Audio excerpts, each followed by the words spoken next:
Good morning everyone, मैं सरवण कुमार तेजा और welcome back to B Fly Study. और हमने पिछली क्लास ली थी क्लास नंबर 7, क्लास नंबर 7। और इसमें हमने सेक्शन को कवर किया था। इसमें 4, 5, 6, 7, 8। और जैसा कि हमने बताया था कि अब से हम कुछ ऑब्जेक्टिव क्वेश्चन आंसर ऐड करने जा रहे हैं हर क्लास में। जो भी हम सेक्शन पढ़ाएंगे उससे ही रिलेटेड हम कुछ आपको ऑब्जेक्टिव क्वेश्चन आंसर भी इसमें इंक्लूड करेंगे। तो आज हम इन्हीं को कवर करेंगे। आज मैं आपको इसकी आंसर नहीं बताऊंगा, सिर्फ आपको एक आइडिया दूंगा, क्योंकि मैं क्लास में ऑलरेडी इसको सब कुछ पढ़ा चुका हूँ। और यदि आप मुझे कमेंट बॉक्स में इसके आंसर करेंगे तो मुझे बहुत अच्छा लगेगा। अच्छा किस लिए लगेगा? इसके पीछे दो रीज़न है। एक तो मुझे ये पता लगेगा कि मैं जो मैसेज आपको डिलीवर करना चाहता हूँ वो उस मैनर में आपको डिलीवर हो भी रहा है, आप समझ भी पा रहे हो मेरी क्लास को या नहीं। दूसरा, आपको भी पता लगेगा कि आप कंसंट्रेशन से क्लास देख रहे हो या नहीं देख रहे हो, है ना। कल मैं आपको वैसे इसकी आंसर की आपको पोस्ट कर दूंगा कमेंट बॉक्स में। तो शुरू करते हैं। पहला हमारा क्वेश्चन है, who has the authority to appoint the director general of the force? बल के महानिदेशक की नियुक्ति करने का अधिकार किसके पास है? पहला है इसमें स्टेट गवर्नमेंट, नहीं हो सकती। सेंट्रल गवर्नमेंट हो सकती है। The managing director of the undertaking या द डायरेक्टर जनरल हिमसेल्फ। भाई स्टेट गवर्नमेंट नहीं हो सकती, इसमें मैनेजिंग डायरेक्टर भी नहीं कर सकता और डायरेक्टर जनरल हिमसेल्फ खुद की नियुक्ति खुद भी नहीं कर सकता, नहीं तो मैं ही बन जाता डायरेक्टर जनरल, है ना। तो क्या है कि ये तो बहुत ही ज्यादा इजी हो गया क्वेश्चन। नेक्स्ट है, who has the power to appoint enrol member of the force? बल के नामांकित सदस्यों को नियुक्त करने का अधिकार किसके पास है?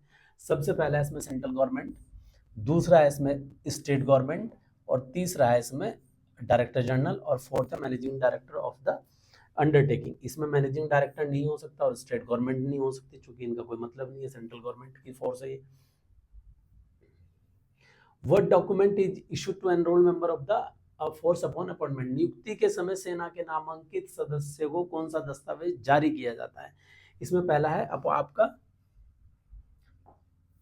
Appointment letter, sorry, appointment orders, certificate of service, सेवा का प्रमाण पत्र हम इसको हिंदी में बोल सकते हैं, certificate of specified in the schedule, जैसा कि वो प्रमाण पत्र जो शेड्यूल में बताया गया है, जिसका जिक्र किया गया, ऑथराइजेशन लेटर। तो आप इनमें से देख सकते हैं कौन सा है। ये सारे ही लग रहे हैं मुझे तो कि सारे ही दे सकते हैं, लेकिन इसमें वो ऑप्शन नहीं है।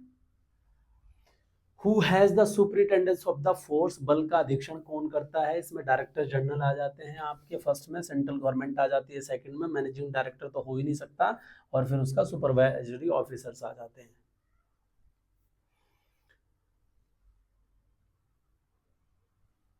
अंडर ये नामांकित सदस्य का प्रमाण पत्र किसकी मोहर के तहत जारी किया जाता है? Under who seal is the certificate of enrol member issued? इसमें सेंट्रल गवर्नमेंट है आपकी, फिर डायरेक्टर जनरल है, मैनेजिंग डायरेक्टर है, सुपरवाइजरी ऑफिसर है। भाई मैनेजिंग डायरेक्टर तो हो ही नहीं सकता, चूंकि ये तो हमसे कोई मतलब ही नहीं रखता नियुक्ति और इन सब चीज़ों से। सेंट्रल गवर्नमेंट है, चूंकि सेंट्रल गवर्नमेंट को ये भी सुपरवाइजरी ऑफिसर भी एक ग्रुप है, इसमें कोई इंडिविजुअल व्यक्ति तो है नहीं, और सेंट्रल गवर्नमेंट भी इसी तरीके से। तो आप देख सकते हैं कौन हो सकता है इसमें। What happened to the certificate of enrolled member when they cease to be part of the force? बल जब कोई नामांकित सदस्य सेना का हिस्सा नहीं रह जाता तो उसके प्रमाण पत्र का क्या होता है? हमने पढ़ाया था कि भैया या तो उसको रिमूव, या तो फोर्स ने उसको खुद निकाल दिया, उसका डिसमिस कर दिया है, उसको रिमूव कर दिया, या वो खुद रिजाइन दे के चला गया, या फिर उसकी डेथ हो गई, तो उसके सर्टिफिकेट का क्या होता है? उसको हम उसका संग्रह कर लेते हैं, या फिर वो प्रभाव में नहीं रहता उस टाइम से, या return to the central government, या return to the director general को ट्रांसफर कर दिया जाता है। यह क्वेश्चन नंबर 6 था। और विच punishment is not listed under section 8 for the negligent discharge of his duty? कर्तव्यों की लापरवाही निर्वहन करने के लिए कौन सी सजा सुपरवाइजरी ऑफिसर के द्वारा नहीं दी जा सकती, जो सेक्शन 8 जो सेक्शन धारा 8 के अंतर्गत सूचीबद्ध नहीं है। इनमें से क्या वो फाइन कर सकता है, इम्प्रिजनमेंट कर सकता है, जेल, विद होल्डिंग प्रमोशन को डिले या सेंसर कर सकता है, Who oversees the administration of the force within the local limits? स्थानीय सीमाओं के भीतर बल के प्रशासन की देखरेख कौन करता है? कौन करता है बॉस? स्थानीय सीमाओं के भीतर बल के प्रशासन की देखरेख कौन करता है? The director general, central government और supervisory officer, managing director of the undertaking. इसमें देख लेना, क्योंकि स्थानीय सीमा हमारी कौन सी है? स्थानीय सीमा हमारी प्रीमाइसिस से मतलब है हमारे अंडरटेकिंग, इंडस्ट्रियल अंडरटेकिंग, औद्योगिक उपक्रम की जो भी प्रीमाइसिस है हमारा, उससे मतलब है यहाँ स्थानीय सीमा। तो उसमें कौन हम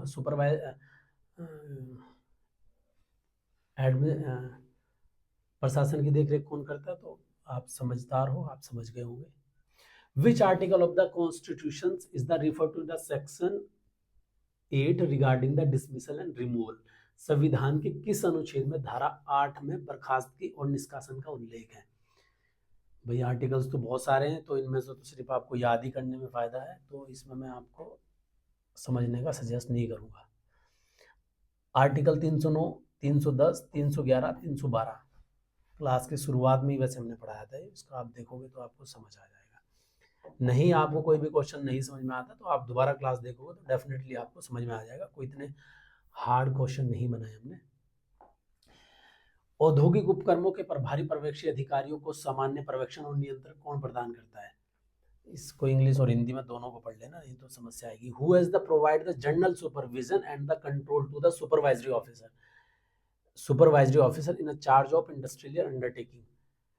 औद्योगिक उपक्रम का वो चार्ज कौन देता है उसको, और उसको क्या नियंत्रण कौन देता है ना? किसको? सुपरवाइजरी ऑफिसर को। तो आप यहाँ पे समझ लेना कि कौन देता है। The central government, the director general, the managing director of the undertaking, या स्टेट गवर्नमेंट तो हो ही नहीं सकती।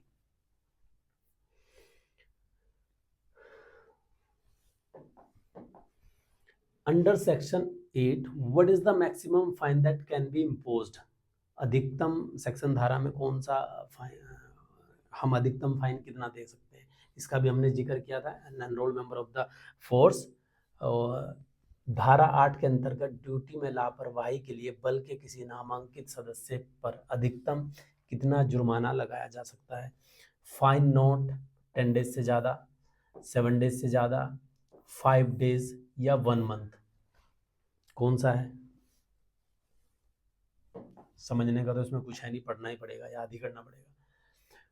Which of the following is not listed in the punishment under the section 8 for enrolled member of the force? ये हम इससे मिलता जुलता है क्वेश्चन पहले भी था कि भैया सेक्शन धारा के अंतर्गत कौन सा पनिशमेंट या कौन सा पनिशमेंट नहीं आता जो सुपरवाइजरी दे सकता है?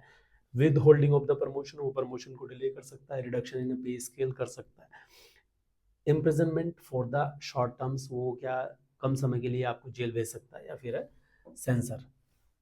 तो आई होप दैट कि आपको ये समझ में आया होगा। लेकिन यदि आप मुझे इनके आंसर कमेंट बॉक्स में करेंगे तो मुझे अच्छा लगेगा, मेरा जो मोटिव है वो क्लियर होगा कि हाँ नहीं, मैं जो पढ़ाना चाह रहा हूँ वो समझ में आ रहा है या नहीं आ रहा है। बाकी मैं इसकी जो भी आंसर की है वो मैं उसमें कमेंट बॉक्स में कल पोस्ट कर दूंगा। And thanks for watching.